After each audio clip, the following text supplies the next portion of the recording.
Hello everyone and welcome back to the question of the week challenge on your favorite YouTube channel, The Power of Excel. In the last question of the week contest put together last week, the question I had asked was which tool in Microsoft Excel can be used to analyze the impact of one variable on another, where we clearly mentioned that we're talking about just impact of one variable on another variable and not of multiple variables on one variable. So we received quite a few responses to this question, and one of the responses was the Coral function. Mind you, Coral is a function and not a tool, and we had clearly mentioned that we are looking at the use of a tool to see the impact.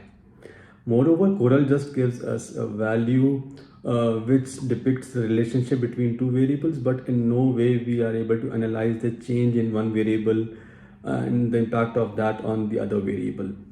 So Coral is not the right answer in this case.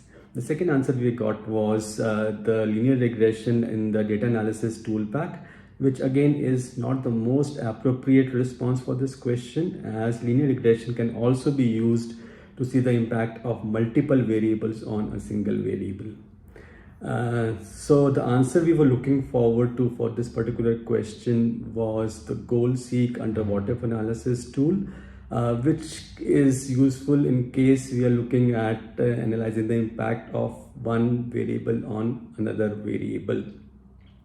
So the only candidate who answered this question correctly was Mr. Atinder Jeet Singh. So congratulations Atinder, well done, and a gift voucher from Amazon is coming your way. Now coming to the question of the week challenge for this particular week, all of you must be knowing the function that is VLOOKUP, which is a very important function in Microsoft Excel. Now the question is, which function in Microsoft Excel can be used as an alternative to the VLOOKUP function? I repeat, which function in Microsoft Excel can be used as an alternative to the VLOOKUP function? Please post in your answers in the comment section, and I'll be looking forward to answering this question in a few days' time in the next question of the week contest. Till then, this is Dr. Ankit Mahindroo signing off. Take care.